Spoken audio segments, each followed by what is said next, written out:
Aku pulang dengan satu keyakinan sederhana. Setelah mama menikah lagi, hidup akan lebih tenang. Kupikir rumah akan kembali menjadi tempat istirahat, bukan ruang penuh tanda tanya. Kupikir kehadiran seorang lelaki dewasa di rumah akan mengisi kekosongan yang selama ini kami tanggung berdua. Kupikir aku sudah siap. Ternyata aku salah. Hari itu langit Sagarajaya menggantung rendah, seolah menahan hujan yang belum ingin jatuh. Aku berdiri di depan rumah yang dulu begitu kukenal, namun kini tampak berbeda. Cat dinding masih sama, pagar masih berderit ketika dibuka. Pohon mangga di sudut halaman masih menjatuhkan daun kering seperti dulu. Namun ada sesuatu yang tak kasat mata berubah. Udara di dalamnya terasa lebih rapat. Aku menarik koper kecilku melewati teras. Pintu terbuka sebelum aku mengetuk. "Nara," suara mama terdengar cerah. "Akhirnya pulang juga." Aku memeluk mama singkat. Bau masakan khasnya masih sama, bawang goreng dan santan hangat. Aroma rumah, aroma aman. Namun di belakang mama, berdiri seorang pria yang belum pernah kulihat dari jarak sedekat ini. Tegap, rapi, kemeja lengan panjang disetrika licin. Rambutnya disisir tanpa satu helai pun yang berani keluar jalur. Wajahnya tenang, terlalu tenang. Tatapannya bukan tatapan orang yang ingin menguasai ruangan, tapi juga bukan tatapan orang yang sekadar lewat. Tatapan yang mengukur. "Nara," kata mama sambil sedikit bergeser, "ini papa." Aku mengangguk. "Selamat sore, Pak." Ia mengangguk balik. "Selamat datang." Tidak ada senyum berlebihan. Tidak ada basa-basi yang dipaksakan. Kalimatnya pendek, tepat sasaran. Seperti seseorang yang terbiasa mengatur ritme. "Silahkan masuk," katanya sambil memberi ruang. Aku melangkah masuk. Ruang tamu tampak rapi. Lebih rapi dari yang kuingat. Bantal sofa sejajar sempurna. Majalah disusun tegak. Meja bersih tanpa satu pun noda air. Aku tahu mama rapi, tapi ini berbeda. Terlalu terkontrol. "Koper bisa ditaruh di kamar lama kamu," kata mama. "Papa sudah bantu beresin lemari." Aku menoleh cepat. Papa mengangguk. "Saya hanya memindahkan barang yang jarang dipakai." Nada suaranya netral. Namun kata memindahkan menggantung lama di kepalaku. Aku menaiki tangga dengan koper, melewati lorong yang terasa lebih sunyi dari biasanya. Kamar lamaku masih kamar yang sama. Poster lama sudah dilepas, rak buku disusun ulang. Lemari tertata dengan pembagian rapi. Terlalu rapi. Aku duduk di tepi ranjang, menutup mata sejenak. Ini rumahku. Namun untuk pertama kalinya, aku merasa seperti tamu. Malam itu kami makan bersama. Mama memasak banyak, seolah ingin memastikan tak ada yang kurang. Papa duduk di kepala meja, punggungnya tegak. Ia tidak banyak bicara, hanya sesekali menanggapi dengan anggukan atau kalimat pendek. "Kerjamu sekarang apa, Nara?" tanyanya sambil menaruh sendok. "Aku konsultan arsip, juga nulis lepas." Ia mengangguk. "Teratur jam kerjanya." "Relatif," jawabku. "Tergantung proyek." Ia berhenti makan sejenak. "Di rumah ini kita biasa atur jam, supaya ritmenya jelas." Aku menoleh ke mama. Mama tersenyum tipis. "Papa cuma ingin semuanya rapi." Aku mengangguk. "Tentu. Kami makan dalam keheningan yang sopan. Tidak canggung, tidak hangat. Seperti rapat keluarga yang belum menemukan topik aman." Setelah makan, aku membantu mama membereskan dapur. Dari sudut mataku, kulihat papa memeriksa kunci pintu, jendela, dan saklar lampu. Urut, sistematis. "Kamu tidak capek?" tanyaku, setengah bercanda. Ia menoleh. "Kebiasaan." Aku mengangguk. Kebiasaan, pikirku, adalah masa lalu yang belum selesai. Malam semakin larut. Aku kembali ke kamar, menata pakaian. Di meja, ada secarik catatan kecil dengan tulisan rapi. Jadwal listrik dimatikan pukul 22.30. Air panas, pukul 5.30 sampai 7. Jika pulang malam, kabari. Tidak ada nama, tidak ada tanda tangan. Aku menatap kertas itu lama. Ini bukan larangan. Ini aturan. Aku melipat catatan itu, memasukkannya ke laci. Lalu duduk di ranjang, mendengarkan rumah bernapas. Langkah papa di lantai bawah terdengar terukur. Mama mematikan lampu dapur. Jam dinding berdetak pelan.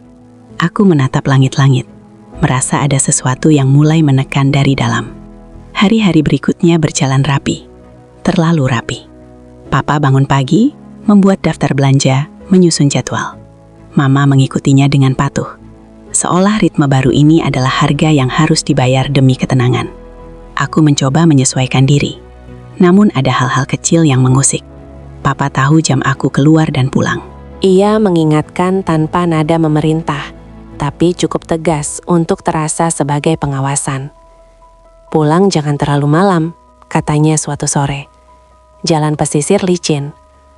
Aku sudah dewasa, Pak, jawabku, menahan nada. Ia menatapku sebentar.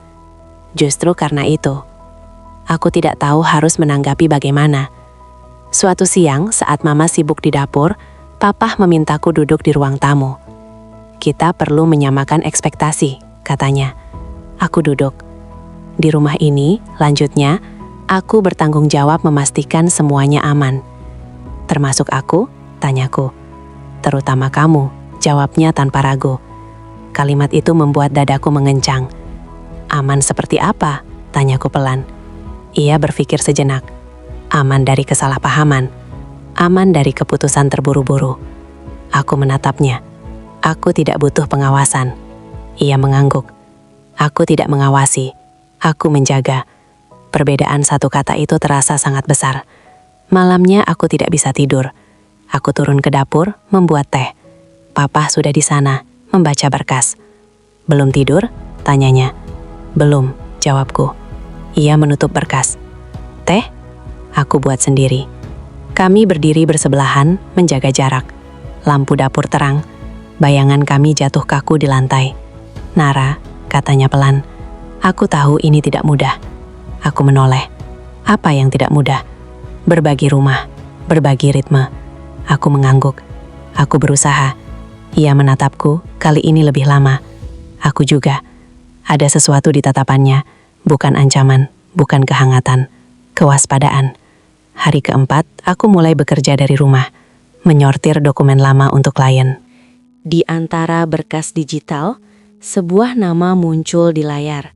Nama yang pernah kudengar dalam cerita Mama bertahun lalu.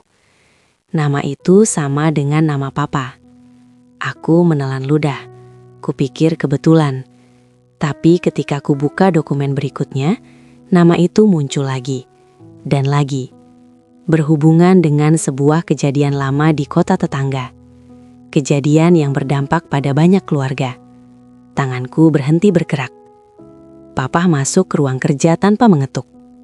Kamu pakai internet besar, katanya.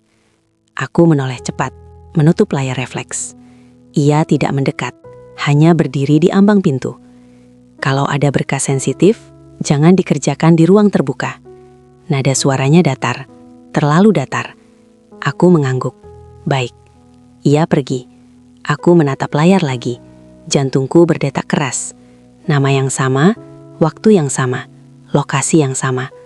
Potongan-potongan itu belum cukup membentuk cerita, tapi cukup untuk menyalakan alarm di kepalaku. Malam itu hujan akhirnya turun. Aku berdiri di jendela, memandang jalan pesisir yang basah. Papa mematikan lampu ruang tamu satu persatu. Mama menutup pintu. Aku menyadari sesuatu yang membuat napasku pendek. Kepulangan ini bukan tentang menyesuaikan diri. Ini tentang menghadapi sesuatu yang selama ini disimpan rapi. Dan aku tahu, kehadiran Papa baru bukan sekedar peran baru dalam keluarga. Ia adalah pintu menuju masa lalu yang belum selesai. Bab ini baru permulaan.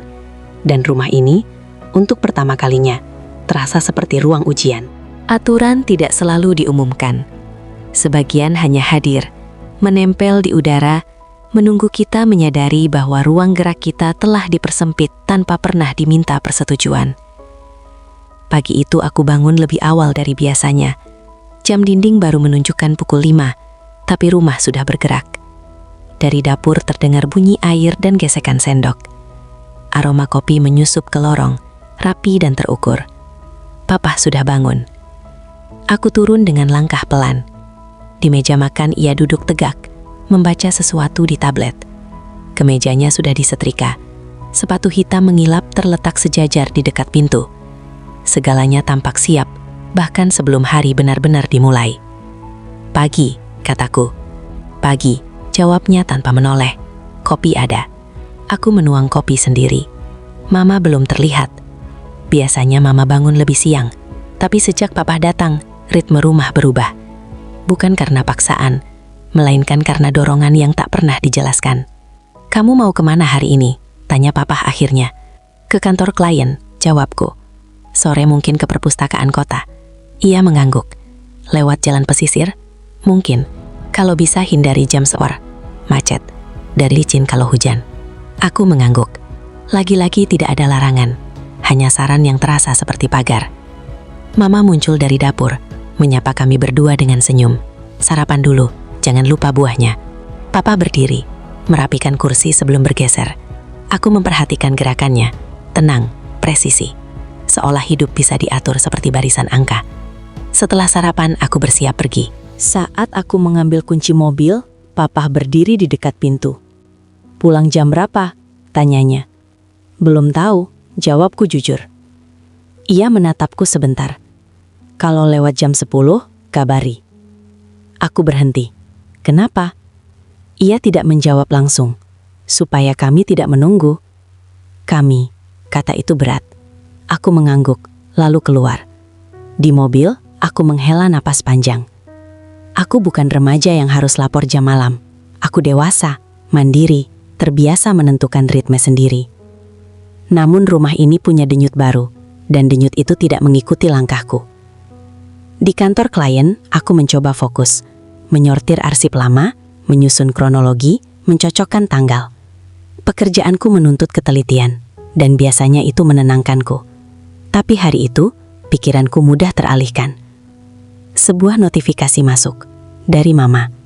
"Hati-hati di jalan, jangan lupa makan siang." Aku tersenyum kecil. Lalu notifikasi lain muncul, hampir bersamaan. Dari nomor Papa. "Cuaca mendung, perhatikan jalan." Aku menatap layar lama. Tidak ada nada menuntut, tidak ada emotikon, hanya informasi. Dan tetap saja, aku merasa dilihat. Sore itu, hujan benar-benar turun. Aku memilih menunda pulang, menunggu reda. Di kafe kecil dekat kantor, aku membuka laptop, melanjutkan pekerjaan. Di sela-sela dokumen, pikiranku kembali ke rumah. Apakah ini yang disebut perhatian, atau ini bentuk lain dari kontrol yang dibungkus rapi? Aku pulang ketika hujan mulai mereda. Jam menunjukkan pukul 9 lewat. Lampu rumah menyala. Pintu tidak dikunci. Di ruang tamu, Papa duduk membaca. Mama menonton televisi dengan volume rendah. "Kamu sudah pulang?" kata Mama ceria. "Iya." Papa menoleh. "Perjalanan aman?" "Aman." Ia mengangguk. "Baik." Aku melepas sepatu, berjalan ke kamar. Di meja, catatan kecil baru terlipat rapi. "Besok rapihkan rak sepatu. Yang tidak dipakai, simpan di gudang." Aku memejamkan mata. Tidak ada tanda tangan, tidak ada permintaan. Hanya instruksi. Aku turun lagi ke ruang tamu. "Papa?" kataku pelan. Ia menoleh. Aku menghargai niat baik. Lanjutku, "Tapi aku butuh ruang." Ia terdiam sejenak, lalu berkata, "Ruang tanpa aturan sering berujung masalah." "Tidak selalu," balasku. "Kadang justru kepercayaan yang mencegah masalah." Mama menoleh ke kami berdua. "Sudah, jangan tegang. Kita sama-sama menyesuaikan." Papa mengangguk. "Aku tidak berniat mengatur hidupmu." "Rasanya begitu," kataku jujur. Ia menatapku lama. Karena aku pernah melihat apa yang terjadi saat orang dewasa merasa tidak perlu batas. Kalimat itu menggantung. Ada masa lalu di sana. Masa lalu yang belum ia buka. Malam itu aku tidak tidur nyenyak. Aku terbangun beberapa kali. Mendengar langkah Papa di lorong. Jam 12, jam 2. Seolah ia memastikan rumah tetap berada dalam garis yang ia tetapkan. Keesokan harinya, aku bekerja dari rumah. Menyusun arsip digital klien lain. Saat membuka folder lama, sebuah subfolder muncul. Berlabel tahun yang familiar. Aku kliknya. Nama itu kembali muncul. Nama Papa. Kali ini lebih jelas. Terhubung dengan sebuah keputusan operasional bertahun lalu. Dampaknya meluas. Ada catatan keberatan. Ada laporan yang ditutup. Aku menutup laptop cepat ketika mendengar langkah mendekat. Papa berdiri di ambang pintu. Internet rumah dipakai bersama, katanya. Kalau ada data sensitif, beri kata sandi. Nada itu tenang, matanya tajam. Baik, jawabku. Ia pergi. Aku menatap layar yang kini gelap. Jantungku berdetak keras. Aturan tak tertulis itu kini punya tujuan. Bukan hanya tentang jam pulang, bukan hanya tentang kerapian. Ini tentang apa yang boleh dan tidak boleh kulihat. Sore itu, aku duduk bersama Mama di dapur. Ma, kataku pelan. Papa dulu kerja di mana? Mama berhenti mengaduk. Kenapa tanya begitu? Penasaran? Mama tersenyum tipis. Di perusahaan logistik, sudah lama. Pernah ada masalah. Mama menggeleng cetat. Tidak. Papa orang baik. Aku mengangguk, tapi hatiku tidak ikut tenang. Malam turun dengan cepat. Aku berdiri di jendela, memandang hujan yang kembali turun tipis. Di belakangku, rumah bergerak rapi dalam aturan yang semakin jelas. Aku menyadari sesuatu yang membuat tengkukku meremang. Aturan tak tertulis itu bukan sekedar kebiasaan. Ia adalah pagar yang dibangun untuk menjaga rahasia tetap di dalam. Dan aku, tanpa sadar, telah berdiri terlalu dekat dengan pagar itu. Hujan selalu datang tanpa izin. Seperti ingatan yang tiba-tiba muncul ketika kita merasa sudah aman. Sore itu aku memutuskan pulang lebih cepat. Bukan karena patuh pada aturan tak tertulis, melainkan karena kepalaku penuh. Dokumen-dokumen yang kutemukan pagi tadi belum membentuk cerita utuh, tapi cukup membuat dadaku sesak. Langit Sagara Jaya menggelap lebih cepat dari perkiraanku. Awan menggantung rendah, angin dari arah laut membawa bau asin yang tajam. Aku menyalakan mobil, berniat mengambil jalan alternatif agar terhindar dari macet. Namun ketika sampai di pertigaan, ponselku bergetar. Pesan dari Papa. Hujan mulai turun. Jangan lewat pesisir. Aku menatap layar beberapa detik terlalu lama. Aku belum memberitahu rute.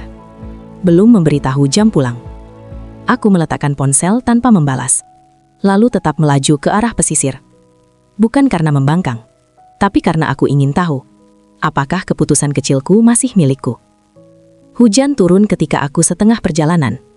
Awalnya rintik, lalu deras. Jalanan mengilap, lampu-lampu kendaraan memantul di aspal basah. Aku memperlambat laju, menepikan mobil sejenak di bahu jalan. Ponselku bergetar lagi. Berhenti di mana? Kali ini aku menjawab singkat. Di pesisir. Aman. Balasan datang cepat. Tetap di situ. Saya jemput. Aku mengerutkan kening. Aku tidak meminta. Aku tidak butuh. Tidak perlu. Saya bisa lanjut sendiri. Tidak ada balasan. 10 menit kemudian, dari balik hujan yang menebal, aku melihat lampu mobil mendekat. Mobil Papa. Ia berhenti tepat di depanku, menyalakan lampu hazard. Aku membuka kaca sedikit. Kenapa Papa kesini? Ia keluar dari mobil. Hujan langsung membasahi bahunya. Masuk, kita pulang bareng.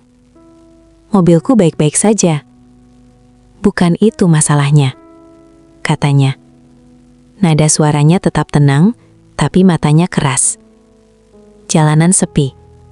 Hujan menutup suara sekitar, membuat dunia terasa sempit. Aku mematikan mesin, keluar dari mobil. Papa tidak perlu mengatur sampai sejauh ini. Ia menatapku. Aku tidak mengatur, aku memastikan. Apa bedanya? Tanyaku. Ia tidak menjawab. Hanya membuka pintu mobilnya, memberi isyarat agar aku masuk. Aku menimbang. Di satu sisi hujan makin deras. Di sisi lain, perasaan tidak nyaman semakin jelas. Aku akhirnya masuk. Bukan karena setuju, tapi karena lelah berdebat di tengah hujan. Di dalam mobil, suasana hening. Wiper bergerak teratur. Radio mati. Lampu dashboard menyala lembut. "Kamu sengaja lewat sini," katanya tanpa menoleh. "Aku dewasa," jawabku. "Aku memilih." Ia mengangguk. Pilihan yang tidak selalu aman. Aku menatapnya. Aman menurut siapa? Ia terdiam beberapa detik. Menurut orang yang pernah melihat akibatnya. Aku menahan napas. Akibat apa? Ia menghela napas panjang. Tidak semua hal perlu dibuka. Justru itu yang membuatku tidak nyaman, kataku. Aturan, larangan, tanpa penjelasan. Mobil melaju pelan. Hujan tak kunjung reda.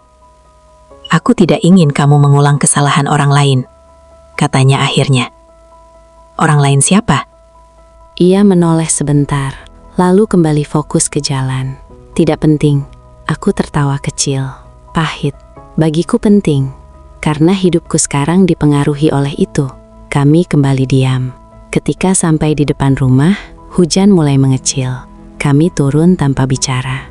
Di teras, Mama sudah menunggu dengan wajah cemas. "Syukurlah," katanya. "Mama khawatir." Aku mengangguk, masuk tanpa menoleh ke Papa. Malam itu aku tidak langsung ke kamar. Aku duduk di ruang tamu, membuka laptop, menyusun potongan informasi yang kupunya. Nama, tanggal, lokasi. Sedikit demi sedikit, gambarannya terbentuk. Sebuah keputusan operasional bertahun lalu. Pengalihan jalur logistik saat cuaca buruk. Laporan risiko yang diabaikan. Insiden yang menyebabkan kerugian besar. Bukan hanya materi. Nama Papa tercatat sebagai penanggung jawab. Aku menutup laptop ketika langkah kaki terdengar. Papa berdiri di ambang pintu ruang tamu. "Kamu mencari apa?" tanyanya. Aku menatapnya. Kebenaran. Ia masuk, duduk berhadapan denganku. Jarak kami dekat, tapi terasa jauh. "Ada masa lalu yang lebih baik dibiarkan terkubur," katanya pelan. "Ada masa lalu yang justru membusuk karena dikubur," balasku. Mama muncul dari dapur, menangkap ketegangan. "Ada apa?" Tidak ada yang menjawab. Papa berdiri. "Sudah malam, kita lanjutkan lain waktu." Ia pergi ke kamarnya. Mama menatapku dengan cemas. "Nara, jangan memaksa." Aku mengangguk, tapi hatiku tidak ikut patuh. Di kamar, aku berbaring, mendengarkan hujan yang tersisa. Aku menyadari satu hal yang membuat dadaku berat. Perjalanan sore itu bukan tentang hujan. Itu tentang kontrol, ketakutan, dan masa lalu yang menuntut untuk diakui. Dan aku tahu, ketidaknyamanan ini baru permulaan. Ada orang-orang yang terlihat tenang bukan karena hidupnya damai, melainkan karena mereka terlalu lama hidup dalam kendali. Sejak kejadian di pesisir, rumah terasa lebih sunyi dari biasanya. Bukan sunyi yang menenangkan, tapi sunyi yang seperti menunggu sesuatu jatuh. Mama menjadi lebih banyak diam. Ia bergerak pelan di dapur, menyiapkan makan tanpa banyak bicara, seolah kata-kata bisa memicu retakan yang ia tak sanggup tanggung. Papa tetap sama, rapi, tepat waktu, terkontrol. Ia berangkat pagi, pulang sore, menyapa seperlunya. Tidak ada teguran baru, tidak ada aturan tambahan. Justru itulah yang membuatku waspada. Tenangnya terlalu disengaja. Pagi itu aku bekerja dari rumah, sengaja, aku ingin mengamati. Dari jendela lantai 2, kulihat Papa memeriksa mobil sebelum berangkat. Ia mengecek ban, lampu, bahkan kolong kendaraan. Gerakannya metodis, nyaris militer. Bukan kebiasaan orang biasa. Aku mencatatnya dalam kepala. Siang hari, saat Mama pergi ke pasar, Papa pulang lebih awal. Aku sedang di ruang kerja, menyortir berkas. Pintu terbuka tanpa diketuk. "Kita perlu bicara," katanya. Nada suaranya tidak tinggi, tidak rendah. Nada yang sama seperti saat ia memutuskan sesuatu. Aku menutup laptop. "Tentang apa?" "Tentang batas," jawabnya. Aku menahan senyum pahit. Akhirnya, ia duduk di kursi seberang. Tangannya dilipat rapi di atas meja. "Aku tahu kamu tidak nyaman. Lebih dari itu," kataku jujur. "Aku merasa diawasi." Ia mengangguk pelan. "Karena aku terbiasa mengantisipasi resiko." "Risiko apa yang aku bawa?" tanyaku. Ia terdiam sejenak. Risiko keputusan emosional. Aku tertawa kecil. Papa bahkan tidak tahu apa yang kupikirkan. Aku tidak perlu tahu isi kepalamu, katanya. Cukup melihat polanya. Polaku, ulangku. Kamu mandiri, cerdas, tapi kamu suka menggali, katanya. Dan tidak semua lubang aman untuk dibuka. Kalimat itu seperti kunci yang dimasukkan ke gembok lama. Aku mencondongkan badan. Papa bicara tentang masa lalu. Ia menatapku, lama, lalu menghela nafas panjang. Hela nafas pertama yang terlihat tidak terkontrol sejak aku pulang. Ada keputusan yang kuambil bertahun lalu, katanya. Keputusan yang secara teknis benar, tapi secara manusiawi, menyisakan dampak. Apa dampaknya? Tanyaku Pulan. Ia berdiri, berjalan ke jendela. Orang-orang kehilangan rasa aman. Aku menelan ludah. Karena keputusan itu, ia mengangguk tipis. Sebagian. Dan papa menutupinya, kataku. Ia menoleh cepat. Aku menyelesaikannya. Dengan apa? Tanyaku. Dokumen? Kompensasi? Atau diam? Ia tidak menjawab. Kesunyian itu lebih keras dari bantahan manapun. Mama pulang tak lama kemudian. Kami menghentikan pembicaraan. Papa kembali mengenakan wajah tenangnya. Mama tersenyum, tapi matanya menyimpan tanya. Sore itu aku pergi ke perpustakaan kota. Aku butuh jarak. Di antara rak arsip lama, aku menemukan artikel koran bertahun lalu. Judulnya kecil, nyaris tersembunyi. Tentang insiden logistik di jalur pesisir saat badai. Tentang laporan risiko yang terlambat ditindak.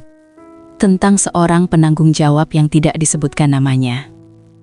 Aku menutup mata. Kepingan itu menyatu. Malamnya aku pulang dengan kepala penuh. Di rumah, Papa duduk di ruang tamu, membaca. Mama sudah tidur. Aku menemukan artikel lama, kataku tanpa pembuka. Ia menutup bukunya. Aku tahu. Papa tahu aku akan mencari. Aku berharap kamu tidak. Kenapa? Karena kebenaran tidak selalu membawa keadilan. Jawabnya. Kadang hanya membawa luka baru. Sambungku. Ia mengangguk. Dan aku tidak ingin luka itu sampai ke rumah ini. Aku menatapnya lama. Papa ingin melindungi siapa? Ia menjawab tanpa ragu. Keluarga. Dengan menyimpan rahasia? Tanyaku. Dengan menjaga agar masa lalu tidak menyeret masa kini. Aku berdiri. Papa mungkin bisa hidup dengan itu. Aku tidak. Ia ikut berdiri. Kami berhadapan. Jarak satu lengan. Tidak ada ancaman. Tidak ada emosi meledak. Justru itulah yang membuat situasi terasa berbahaya. Kamu harus berhenti menggali. Katanya pelan. Dan kalau aku tidak? Tanyaku. Ia menatapku. Tatapan yang sama. Seperti di hujan. Di mobil. Di ambang pintu. Konsekuensinya tidak hanya untukmu. Katanya. Kalimat itu bukan ancaman. Itu peringatan. Aku masuk ke kamar dengan jantung berdebar. Malam itu aku duduk di ranjang. Memandangi dinding. Menyadari satu hal yang tak bisa kuhindari lagi. Ketenangan Papa. Bukan karena ia tak bersalah.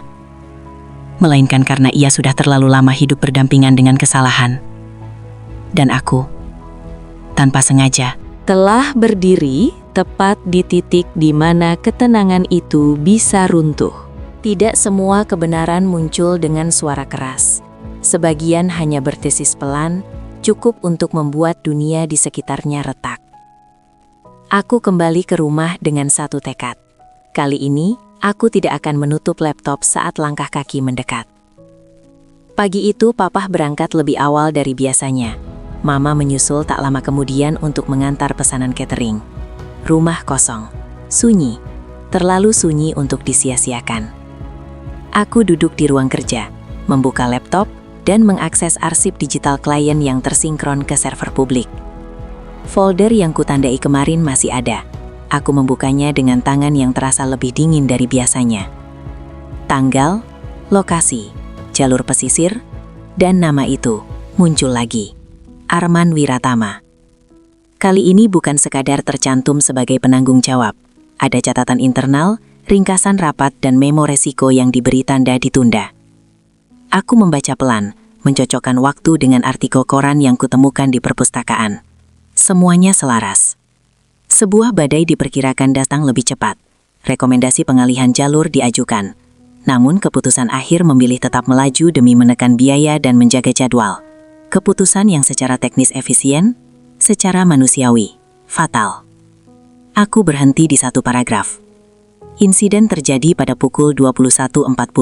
Kerugian material tercatat. Dampak sosial dilaporkan terbatas. Kata terbatas itu terasa kejam. Terlalu rapi untuk sebuah malam yang pasti kacau. Aku menarik napas panjang. Inilah yang Papa maksud dengan menyelesaikan. Dokumen ditutup rapi, dampak disederhanakan. Waktu berjalan. Namun arsip tidak pernah lupa. Ponselku bergetar. Pesan dari Mama. Pulang agak malam, kamu makan dulu ya. Aku membalas singkat, lalu kembali ke layar. Aku tahu aku harus berhenti. Tapi semakin aku membaca, semakin jelas bahwa ini bukan sekadar masa lalu Papa. Ini adalah sebuah simpul yang masih menarik kehidupan banyak orang. Aku menyalin beberapa halaman penting ke folder pribadiku. Bukan untuk menyebarkan, bukan untuk menghakimi, hanya untuk memastikan aku tidak berhalusinasi. Saat langkah kaki terdengar di teras, aku menutup laptop. Kali ini tidak tergesa. Aku ingin melihat apa yang terjadi jika aku tidak mundur. Papa masuk. Jasnya masih rapi. Wajahnya lelah. Kelelahan yang selama ini ia sembunyikan di balik ketertiban. Kamu di rumah? Tanyanya. Ya. Ia menaruh tas, menatap meja kerja. Kamu menemukan sesuatu? Itu bukan pertanyaan. Aku menatapnya. Aku menemukan dokumen. Ia mengangguk pelan. Aku tahu. Kenapa Papa membiarkan itu terjadi? Tanyaku. Ia duduk, menautkan jari. Karena saat itu, semua pilihan buruk. Aku memilih yang paling sedikit kerugiannya. Menurut siapa? Tanyaku. Menurut data, jawabnya. Menurut tanggung jawab jabatan. Bukan menurut orang-orang yang terdampak, balasku. Ia terdiam lama. Hening itu menekan, tapi jujur. Aku tidak bangga, katanya akhirnya. Tapi aku bertanggung jawab. Dengan menutup cerita, tanyaku. Dengan memastikan kejadian serupa tidak terulang, jawabnya. Aku berdiri. Dan caranya adalah mengawasi aku, mengatur rumah. Membatasi apa yang boleh kulihat. Ia menatapku. Kali ini tanpa ketenangan penuh. Aku tidak ingin kamu terseret. Terseret kemana? Ke pusaran yang tidak bisa kamu kendalikan. Aku tertawa kecil. Getir. Papa sudah menyeretku sejak hari pertama dengan aturan-aturan itu. Ia berdiri juga. Kami berhadapan. Kamu harus menghapus salinan itu, katanya. Aku menggeleng. Aku tidak akan menyebarkannya. Itu tidak cukup, katanya. Keberadaannya saja sudah berbahaya. Bagi siapa? Tanyaku. Papa atau keluarga ini? Ia tidak menjawab. Mama pulang malam itu dengan wajah letih. Ia merasakan ketegangan di udara, tapi memilih tidak bertanya. Kami makan dalam diam. Setelah Mama tidur, aku duduk sendiri di ruang tamu, memandangi jendela. Hujan kembali turun tipis. Aku membuka folder pribadiku sekali lagi, memastikan file-file itu aman. Bukan untuk hari ini, bukan untuk besok, tapi untuk saat di mana diam bukan lagi pilihan yang etis. Di kepalaku, satu pertanyaan berputar tanpa henti. Jika kebenaran bisa mengguncang rumah ini, apakah rumah ini berdiri di atas fondasi yang benar? Dan jika aku memilih diam, apakah aku sedang melindungi keluarga? Atau justru melanggengkan luka lama? Malam itu aku menyadari satu hal yang tak bisa kutarik kembali. Dokumen-dokumen itu bukan sekadar bukti. Ia adalah pintu. Dan pintu itu sudah terbuka. Tidak semua peringatan datang dengan suara keras. Sebagian justru disampaikan dengan nada tenang. Karena orang yang mengatakannya tahu Ketakutan bekerja lebih efektif dalam sunyi. Sejak malam percakapan itu, Papa berubah. Bukan menjadi lebih keras, justru sebaliknya.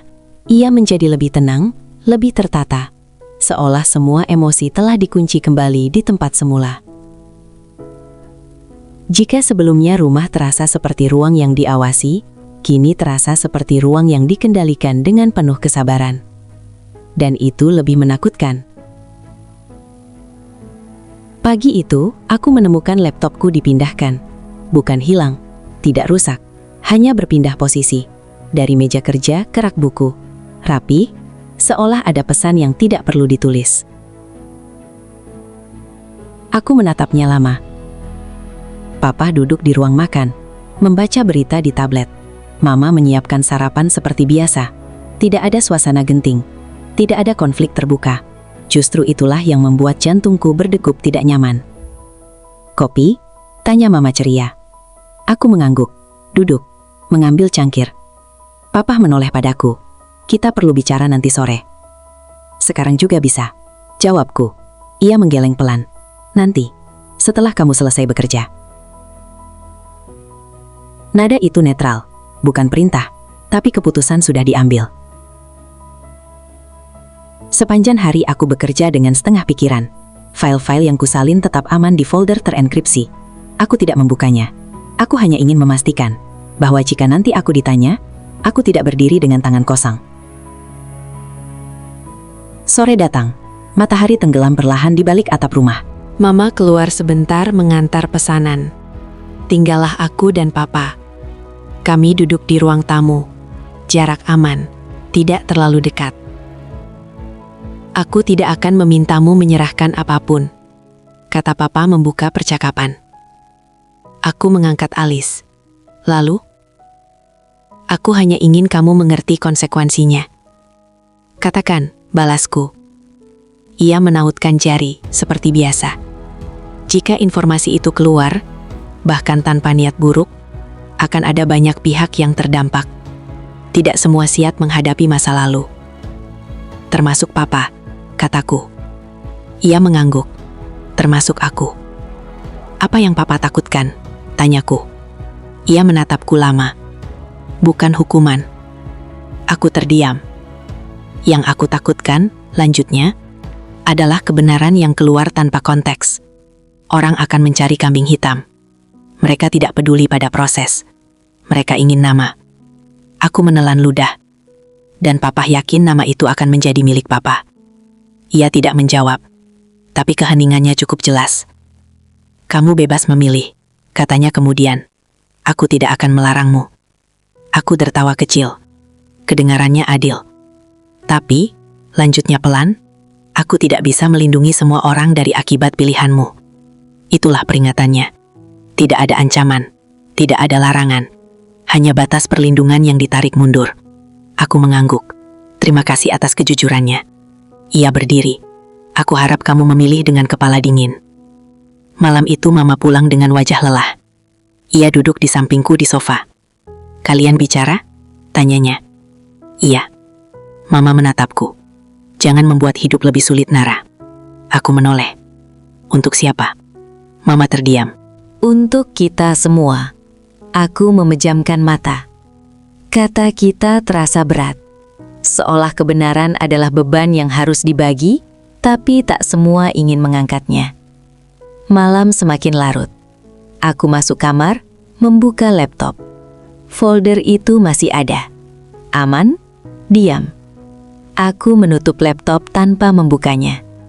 Bukan karena takut, tapi karena aku tahu, peringatan tanpa ancaman justru memberi beban terbesar.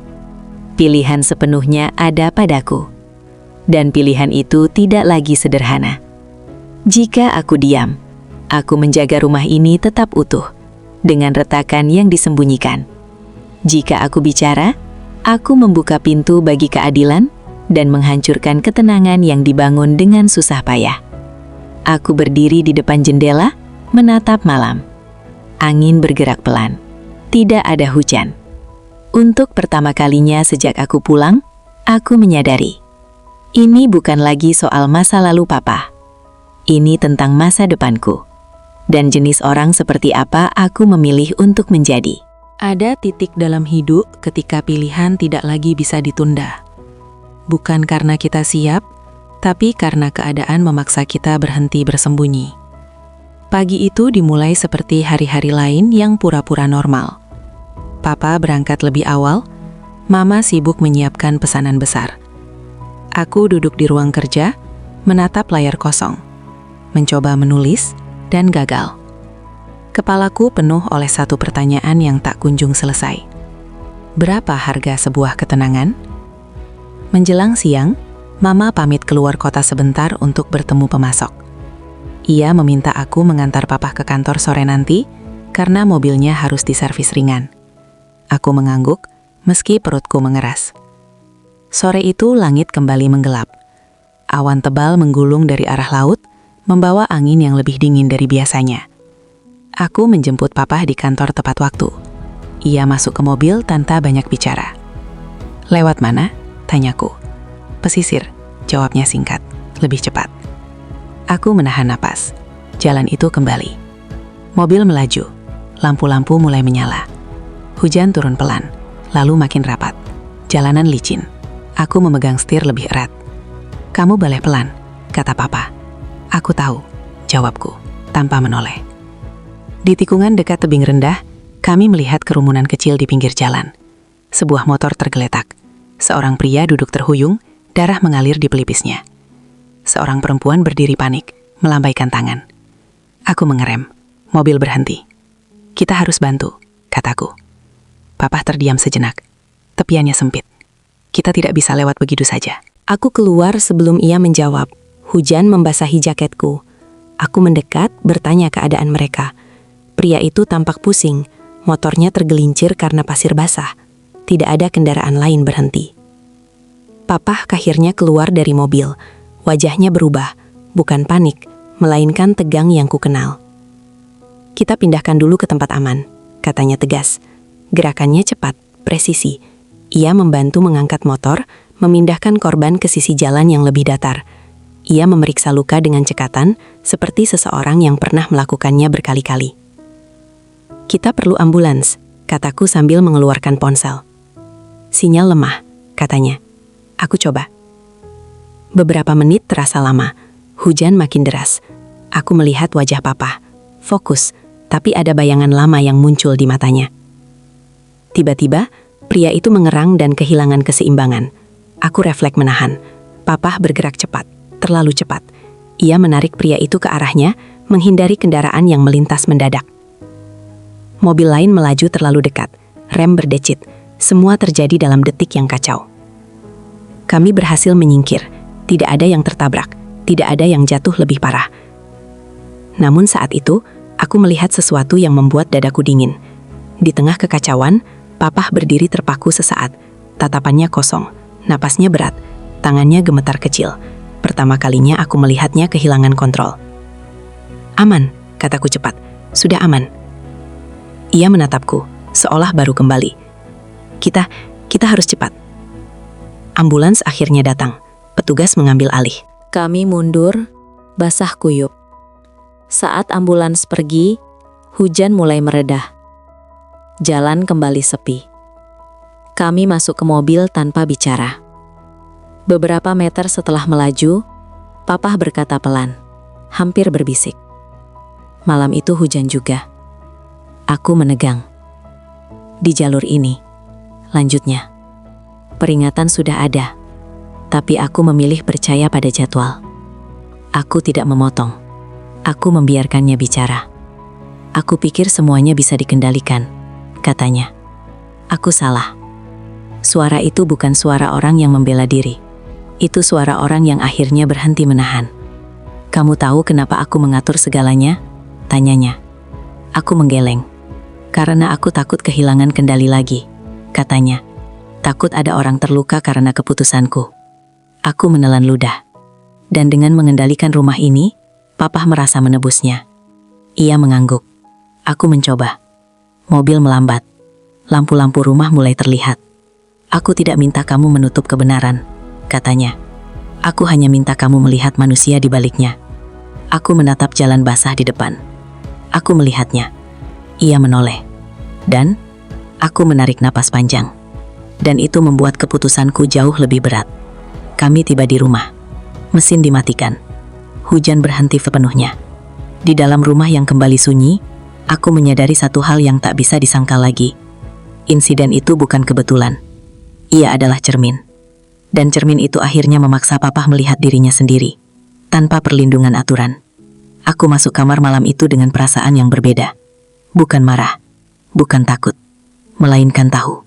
Tahu bahwa setelah hari ini, tidak ada lagi ruang untuk pura-pura tidak mengerti. Ada rahasia yang tidak bocor karena kesalahan.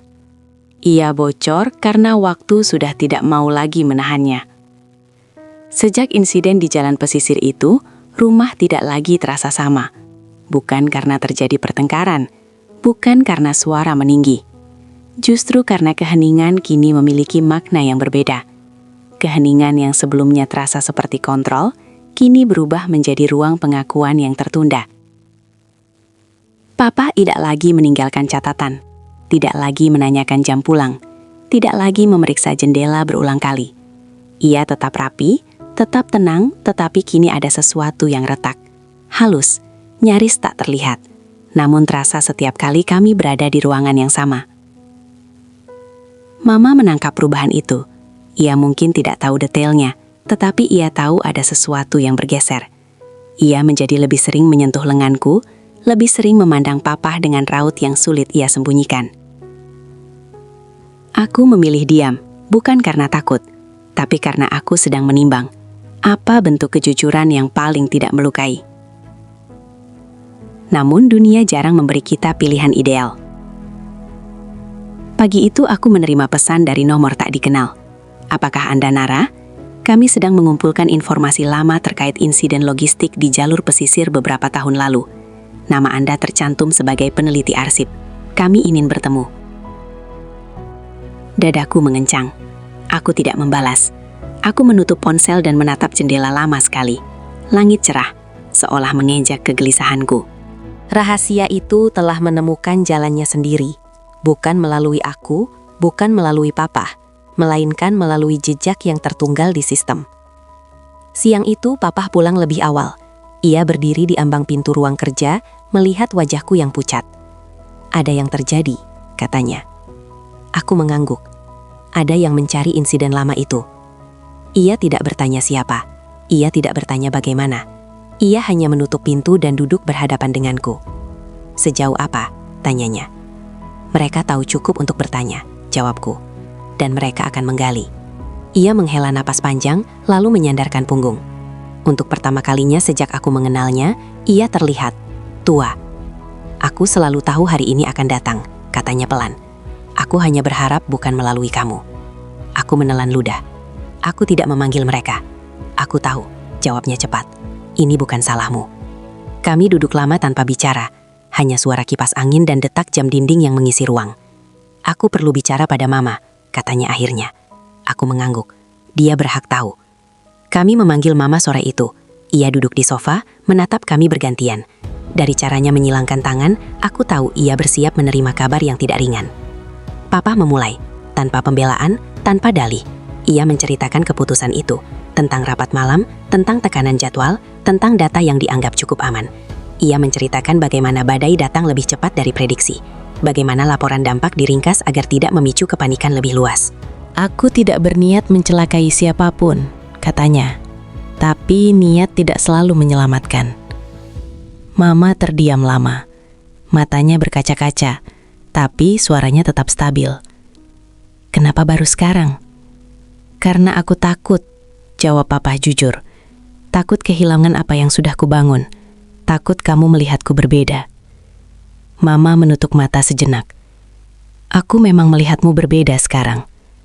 Papa menunduk. Tapi aku lebih takut, lanjut mama, kalau kamu memilih diam dan membiarkan anakku hidup dalam kebohongan. Kalimat itu membuat dadaku sesak. Malam itu, setelah mama masuk kamar, aku duduk berhadapan dengan papa di dapur. Apa yang papa harapkan dariku sekarang? Tanyaku. Ia menatap cangkir kopinya. Aku tidak berhak berharap apapun. Aku harus bicara kalau mereka datang lagi, kataku. Ia mengangguk. Aku tahu. Aku tidak akan melindungi dengan kebohongan, lanjutku. Tapi aku juga tidak akan menghakimi. Ia menatapku. Tatapan yang untuk pertama kalinya tidak berisi kendali, melainkan penerimaan. Terima kasih, katanya pelan. Keesokan harinya, mereka datang. 2 orang. 1 pria, 1 perempuan. Sikap profesional. Tidak mengancam, tidak memojokkan. Mereka duduk di ruang tamu, mencatat dengan rapi. Aku menjawab sebatas peranku sebagai pengarsip, tentang apa yang tersedia di dokumen, tentang apa yang tercatat dan apa yang hilang. Aku tidak menambahkan asumsi, aku tidak menutup fakta. Papa duduk di sudut, diam, tidak ikut campur, tidak menyela. Mama tidak keluar kamar. Setelah mereka pergi, rumah kembali sunyi. Tapi ini sunyi yang berbeda. Sunyi yang jujur. Namun kejujuran jarang berhenti di satu pintu. Beberapa hari kemudian, bisik-bisik mulai terdengar. Tetangga yang biasanya ramah menjadi lebih berhati-hati. Telepon mama berdering lebih sering. Ada yang bertanya dengan nada ingin tahu, ada yang menyelipkan saran agar tidak memperbesar masalah. Nama papa mulai muncul di percakapan yang tidak ia hadiri. Suatu sore, aku menemukan mama duduk sendiri di dapur, menangis pelan. "Ma," panggilku. Mama menoleh, menyeka air mata. Mama baik-baik saja. Aku duduk di sampingnya. Ini berat. Mama mengangguk, tapi diam lebih berat. Malam itu papa mengetuk pintu kamarku. "Aku akan bicara jika diminta," katanya. Tanpa menutupi. Aku menatapnya. Itu tidak akan mudah. Ia mengangguk. Aku tahu. Ada keberanian baru di sana. Keberanian yang tidak lahir dari kendali, melainkan dari kehilangan ilusi. Namun tekanan belum selesai. Pesan masuk lagi ke ponselku. Dari nomor berbeda. Anda tahu lebih dari yang Anda katakan. Jika ingin melindungi keluarga, sebaiknya berhati-hati. Aku menunjukkan pesan itu pada papa. Ia membaca, lalu tersenyum pahit. Mereka mulai bermain. "Takut?" tanyaku. Ia menggeleng. "Tidak lagi." "Apa yang berubah?" "Kamu," jawabnya. "Karena sekarang aku tahu, kalau aku jatuh, kamu tidak akan jatuh bersamaku." Kalimat itu menghantamku, bukan sebagai pengkhianatan, tapi sebagai pembebasan. Malam semakin larut. Aku berdiri di jendela, memandang jalan yang basah oleh hujan sisa. Aku menyadari satu hal yang tidak bisa kuhindari lagi. Rahasia ini tidak bisa disimpan, bukan karena orang jahat, melainkan karena terlalu banyak orang yang hidupnya pernah tersentuh olehnya. Dan di titik ini, aku tidak lagi bertanya apakah harus bicara. Aku hanya bertanya, bagaimana berbicara dengan cara yang paling bertanggung jawab. Bab ini bukan penutup. Ini adalah ambang. Ambang antara keluarga yang dilindungi oleh diam dan keluarga yang berdiri di atas kejujuran, meski rapuh. Dan aku tahu, setelah ini tidak ada jalan kembali ke rumah yang sama. Tidak semua keputusan besar diambil dalam ruang rapat atau di depan banyak orang. Sebagian justru lahir di tengah malam, ketika rumah tertidur dan hanya hati yang terjaga. Sejak rahasia itu tak lagi tersembunyi, waktu terasa berjalan dengan cara yang aneh. Hari-hari tampak normal dari luar. Matahari terbit, mama memasak, papa berangkat kerja. Namun di dalam rumah, ada sesuatu yang telah bergeser secara permanen. Bukan retak yang terdengar, melainkan pergeseran fondasi. Papa tidak lagi menutup pintu ruang kerjanya rapat-rapat. Ia tidak lagi mengatur ritme rumah dengan catatan kecil. Ia membiarkan semuanya mengalir, termasuk kemungkinan buruk yang sebelumnya ia kendalikan dengan ketat. Mama pun berubah. Ia tidak lagi menghindari topik itu. Ia bertanya dengan suara pelan, tapi jujur. Ia ingin tahu, bukan untuk menghakimi, melainkan untuk memahami bagaimana rumah ini akan bertahan setelah kejujuran. Aku berada di tengah-tengah mereka, bukan sebagai penengah, bukan pula sebagai hakim. Aku hanya seseorang yang menyadari bahwa diam bukan lagi netral. Telepon datang hampir setiap hari, dari orang-orang yang dulu tidak pernah menyebut nama kami. Nada mereka beragam, ingin tahu, ingin membantu, ingin memperingatkan. Setiap percakapan terasa seperti menarik satu benang lagi dari kain yang dulu tampak utuh. Papa menerima semuanya dengan sikap yang tidak lagi defensif. Ia menjawab jika ditanya. Ia diam jika belum perlu bicara. Tidak ada upaya membersihkan nama, tidak ada penyangkalan terburu-buru. Sikap itu anehnya justru membuatku lebih tenang. Suatu malam, aku duduk sendirian di ruang tamu, memandangi folder dokumen yang masih tersimpan rapi di laptop. Aku tidak membukanya. Aku hanya menatap icon itu. Sebuah simbol dari pilihan yang masih bisa kutarik atau kuperpanjang. Papa duduk di kursi seberang, membaca. Mama sudah tidur. Kamu belum memutuskan, katanya tanpa menoleh. Aku mengangguk. Aku sedang memastikan. Apa yang kamu pastikan? Tanyanya. Bahwa keputusanku tidak dilandasi emosi, jawabku. Dan tidak dilandasi rasa kasihan. Ia menutup bukunya.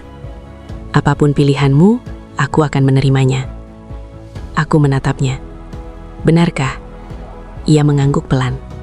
Karena untuk pertama kalinya, aku tidak ingin mengendalikan hasil. Kalimat itu sederhana, tapi aku tahu betapa sulitnya ia mengucapkannya. Keesokan harinya, aku bertemu dengan salah satu pihak yang menghubungiku sebelumnya. Bukan di kantor, bukan di rumah. Kami duduk di kafe kecil dekat pelabuhan, dengan jarak aman dari rasa ingin tahu tetangga. Ia tidak menekan, tidak memaksa. Ia hanya bertanya, mencatat, dan mendengarkan. Ia ingin tahu apakah aku bersedia berbagi apa yang kutemukan. Dan jika ya, sejauh apa? Aku menjawab jujur. Aku akan bicara tentang dokumen, kataku. Tentang apa yang tercatat. Dan tentang orang-orang di baliknya? Tanyanya. Aku menatap laut di kejauhan. Itu bukan tugasku untuk menghakimi. Ia mengangguk. Kami menghargai itu. Saat aku pulang, aku merasa lebih ringan. Bukan karena beban hilang, tapi karena arahnya kini jelas. Malam itu, Mama menungguku di dapur. Kamu pergi kemana? Tanyanya. Aku bicara, jawabku singkat.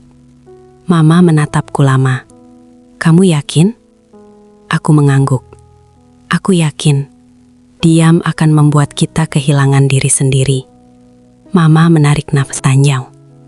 Apapun yang terjadi, rumah ini tetap rumahmu. Aku memeluk Mama.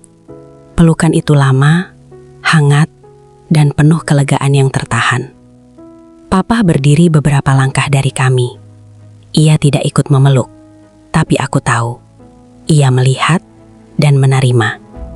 Hari-hari berikutnya bergerak cepat. Ada panggilan resmi, ada permintaan klarifikasi. Ada waktu-waktu di mana nama Papa disebut dengan nada yang tidak ramah. Aku melihat bagaimana ia menanggungnya, tanpa membela diri berlebihan, tanpa menyalahkan siapapun. Ia hadir, menjawab, dan pulang ke rumah dengan langkah yang lebih berat, tapi punggung yang lebih lurus. Suatu malam, ia duduk di teras, memandangi halaman. Aku akan mengambil cuti, katanya. Sementara, aku duduk di sampingnya. Itu keputusan besar. Tidak, jawabnya. Keputusan besar sudah kuambil bertahun lalu. Ini hanya konsekuensinya. Aku mengangguk. Aku ingin kamu tahu. Lanjutnya, apapun yang terjadi nanti, aku tidak menyesal kamu memilih jujur. Aku menatapnya. Aku tidak ingin menghancurkan keluarga ini. Ia menoleh. Keluarga tidak hancur karena kebenaran. Keluarga hancur karena kebohongan yang dipelihara terlalu lama. Kalimat itu mengendap lama di dadaku. Malam semakin larut. Angin laut membawa udara asin yang lembut. Tidak ada hujan, tidak ada suara keras. Hanya rumah yang belajar bernapas dengan cara baru. Beberapa hari kemudian, aku memindahkan folder dokumen itu ke penyimpanan aman. lalu menutup laptop. Bukan karena takut, tapi karena tugasku sudah selesai. Aku telah memilih. Bukan memilih pihak, bukan memilih kemenangan, melainkan memilih tanggung jawab tanpa dendam. Di kamar, aku menulis di buku catatan kecil. Bukan laporan, bukan arsip. Kejujuran tidak selalu menyelamatkan semua orang. Tapi ia menyelamatkan satu hal yang paling penting. Kemampuan kita untuk menatap diri sendiri tanpa menunduk. Aku menutup buku itu, mematikan lampu, dan berbaring. Untuk pertama kalinya sejak aku pulang ke rumah ini, aku tidur tanpa mimpi buruk. Karena keputusan sunyi itu akhirnya diambil. Bukan dengan teriakan, bukan dengan paksaan, melainkan dengan kesadaran penuh akan harga yang harus dibayar. Dan aku tahu, apapun yang terjadi setelah ini, aku tidak akan menyesal. Rumah tidak selalu berubah karena temboknya runtuh. Seringkali ia berubah karena cara kita berdiri di dalamnya. Beberapa minggu setelah keputusan itu diambil, hidup berjalan dengan ritme yang berbeda. Tidak lebih cepat, tidak lebih lambat, hanya lebih jujur. Pagi masih datang dengan cahaya yang sama. Mama tetap menyiapkan sarapan. Papa tetap bangun lebih awal. Aku tetap bekerja dari ruang kecil yang dulu terasa asing, kini mulai akrab. Namun ada sesuatu yang tidak kembali seperti sebelumnya. Ilusi bahwa segalanya bisa dikendalikan dengan rapi. Papa benar-benar mengambil cuti. Ia menghabiskan pagi dengan membaca di teras, menyiram tanaman, atau sekadar duduk menatap jalan. Wajahnya lebih sering lelah, tapi juga lebih ringan. Seolah beban yang selama ini dipikul sendirian, akhirnya dibagi. Bukan untuk diringankan, melainkan untuk diakui keberadaannya. Mama menyesuaikan diri dengan caranya sendiri. Ia berhenti menghindari percakapan sulit. Ia bertanya, mendengarkan, dan kadang menangis tanpa meminta maaf. Aku melihatnya belajar menerima bahwa cinta tidak selalu berarti melindungi dari kebenaran. Kadang berarti menemani saat kebenaran datang. Aku pun berubah. Aku tidak lagi merasa harus membuktikan apapun. Aku tidak lagi membuka folder lama setiap malam. Aku menyimpan arsip di tempatnya. Bukan untuk dilupakan, tapi untuk memastikan bahwa kebenaran memiliki rumah yang aman. Suatu sore, kami duduk bertiga di ruang tamu. Tidak ada agenda, tidak ada topik berat. Hanya teh hangat dan angin yang masuk dari jendela. Kalau nanti orang bertanya lagi, kata Mama pelan, kita jawab apa? Papa menoleh padanya. Kita jawab seperlunya. Mama mengangguk, tanpa menutup. Ulang Papa. Aku menyadari betapa sederhana kesepakatan itu, dan betapa mahal harganya. Beberapa hari kemudian, aku menerima kabar bahwa proses klarifikasi resmi akan berlanjut. Tidak ada kepastian hasil, tidak ada janji keadilan instan. Hanya prosedur, waktu, dan kesabaran. Papa menerima kabar itu tanpa reaksi berlebihan. Ia hanya berkata, baik, lalu kembali menyiram tanaman. Kamu tidak khawatir? Tanyaku. Ia menatap tanah basah. Aku khawatir bertahun-tahun. Sekarang aku belajar percaya pada proses. Aku mengangguk. Aku belajar percaya pada manusia, bahwa mereka bisa bertanggung jawab tanpa harus hancur total. Suatu pagi, aku berjalan menyusuri jalan pesisir sendirian. Langit cerah, laut tenang. Jalan yang dulu menakutkan kini tampak biasa. Aku berhenti di titik tempat insiden terakhir terjadi. Tidak ada tanda apapun, tidak ada peringatan, hanya jalan. Aku berdiri lama di sana, menyadari sesuatu yang sederhana. Tempat tidak menyimpan kesalahan, kitalah yang menyimpannya. Aku pulang dengan langkah ringan. Di rumah, Papa sedang memperbaiki rak buku yang longgar. Mama menata bunga di meja. Aku ke pesisir, kataku. Papa berhenti sejenak. Bagaimana rasanya? Tenang, jawabku. Tidak ada yang mengejarku. Ia tersenyum kecil. Bagus. Malam itu, kami makan bersama tanpa keheningan yang menekan. Percakapan mengalir. Tentang resep baru Mama, tentang buku yang dibaca Papa, tentang rencana kerjaku ke depan. Tidak ada yang menghindari topik tertentu. Tidak ada yang memaksakan. Aku menyadari rumah ini sedang belajar cara baru untuk jujur tanpa saling melukai. Beberapa minggu kemudian, hasil sementara datang. Tidak final, tidak dramatis. Ada catatan, ada rekomendasi, ada langkah lanjutan. Nama papa disebut, tanpa sensasi, tanpa tajuk besar. Papa membaca ringkasannya, lalu meletakkannya di meja. Kita lanjutkan. Bagaimana perasaan papa? Tanyaku. Ia berpikir sejenak, seperti menutup pintu lama dengan kunci yang benar. Mama menggenggam tangannya. Kita buka jendela yang lain. Aku tersenyum. Hari-hari berikutnya terasa lebih ringan. Bukan karena masalah selesai, melainkan karena arahnya jelas. Tidak ada lagi upaya menutup mata. Tidak ada lagi pagar tak tertulis. Batas tetap ada, namun kini berdiri atas kesepakatan, bukan ketakutan.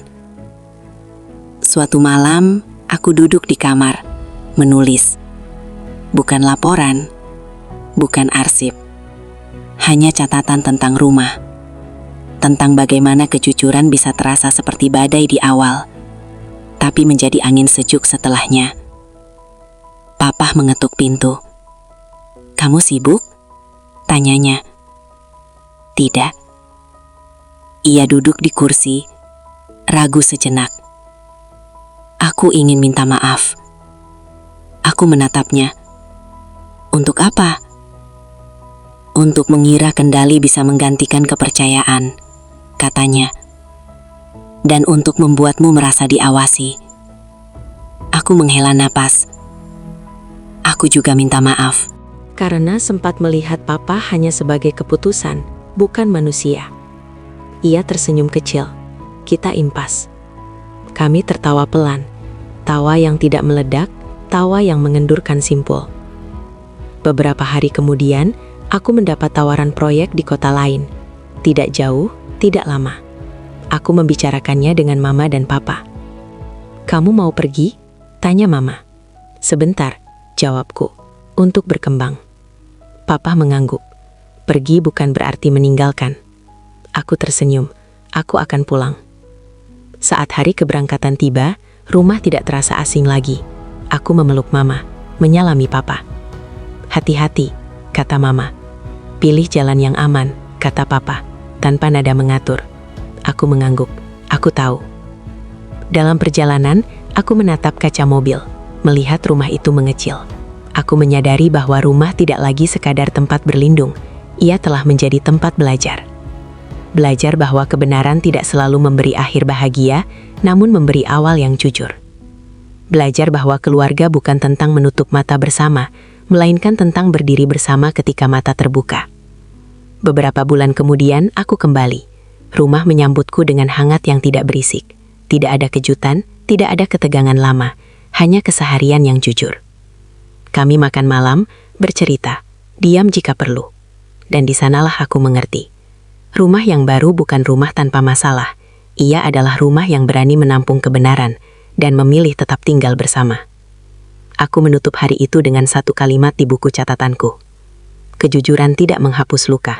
Ia mengajarkan cara merawatnya, agar kita tetap bisa pulang.